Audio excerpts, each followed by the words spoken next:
Salam sejahtera, perkenalkan saya Dewan Saranali Papahan dari Prodi Informatik. Dengan ini, saya sudah tanggal 21. Di sini saya akan menjelaskan untuk praktikumnya.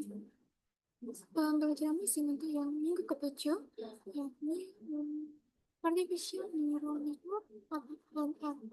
Nah, tujuan praktikum ini adalah memahami dan menerapkan ANN dalam beberapa kasus mesin ini, khususnya klasifikasi menggunakan dataset AES. Nah, yang pertama itu akan saya jelaskan yakni apa itu ANN. ANN itu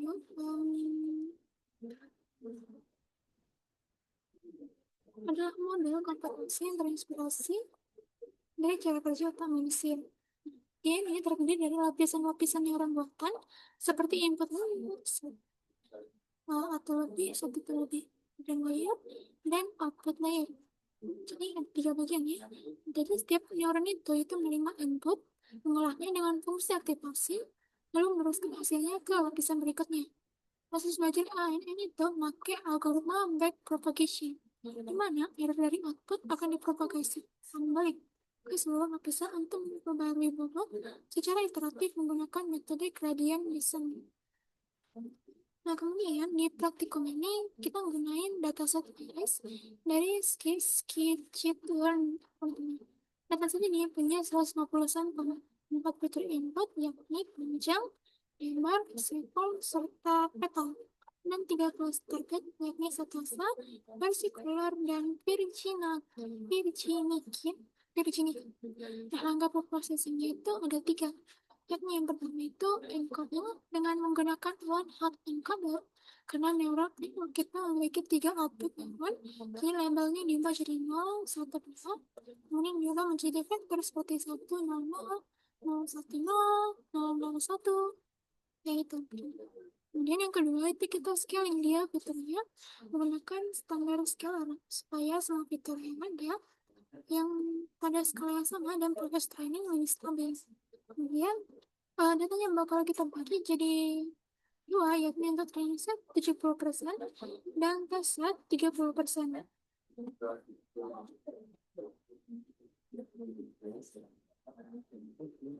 Kemudian untuk model yang kita bangun ini itu kan maka keras sequential API dengan arsitektur sebagai berikut.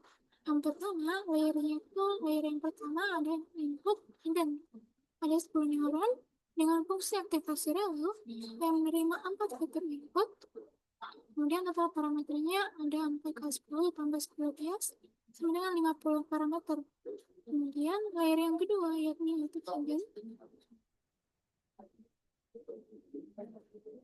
di mana terdapat 8 neuron dengan fungsi aktivasi relu dan total parameternya ada 88 parameter. Kemudian layer yang ketiga ada 3 neuron dengan fungsi aktivasi submax sesuai jumlah kelasnya dengan total parameter 27 parameter. Nah, total keseluruhannya ada 165 trainable parameter.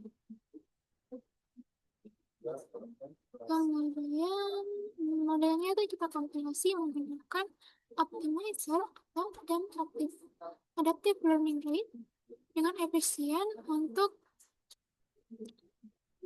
dataset kecil. Class function dengan categorical crossing tapi standar untuk klasifikasi multi-kelas dan matriks untuk akurasi. Nah, untuk hasil trainingnya bisa kita lihat di sini.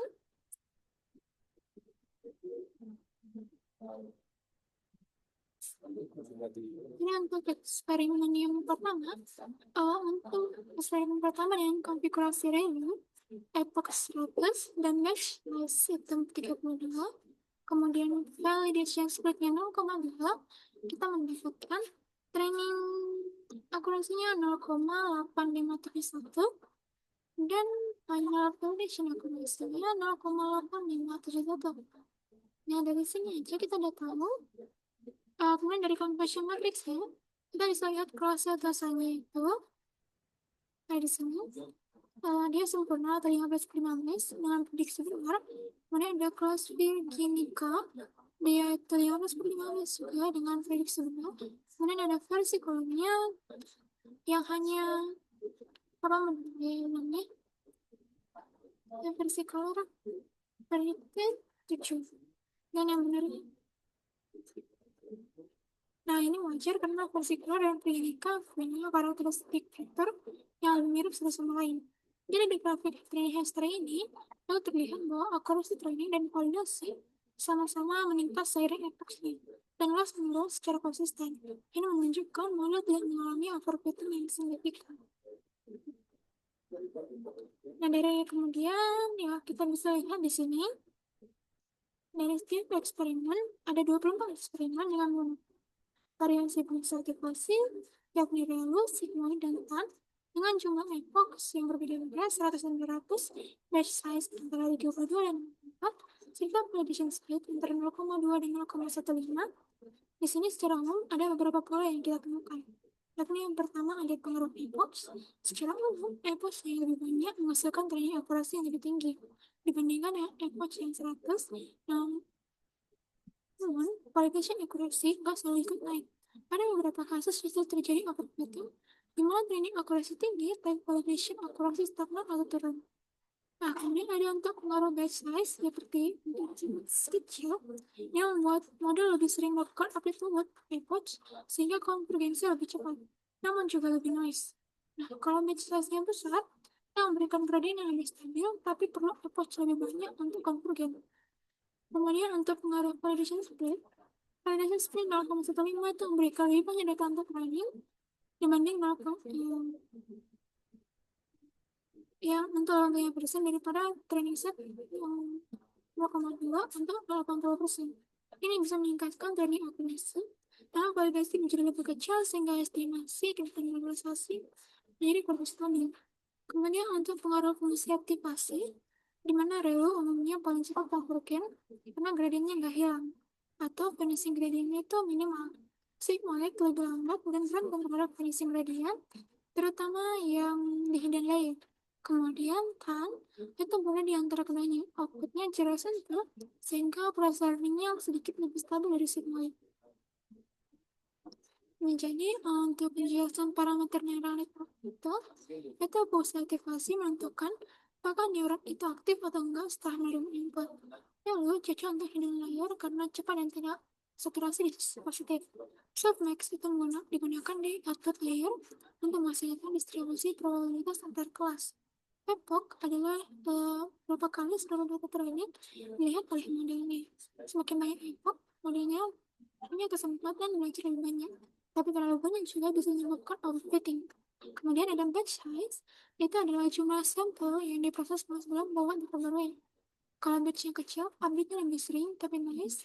Sementara kalau batchnya besar, update-nya lebih stabil, kayak butuh lebih banyak memori. Kemudian untuk validation split, itu adalah preferensi data training yang dipisah untuk validasi. Ini digunakan untuk memantau generalisasi model sama training tanpa menyentuh dataset yang ada. Jadi, dari seluruh eksperimen yang kita lakukan, ini bisa disimpulkan bahwa ONN sangat sensitif terhadap konfigurasi hyperparameter. Tidak ada satu konfigurasi terbaik yang berlaku secara universal, di mana pemilihan hyperparameter harus disesuaikan dengan karakteristik dataset. Pada dataset Fides yang relatif kecil dan sederhana, model dengan relu, epoch 300, dan batch size 32 cenderung memberikan performa terbaik, meskipun perlu diperhatikan tanda-tanda overfitting. Jadi sekian presentasi dari saya. Terima kasih. Terima kasih juga sudah menonton.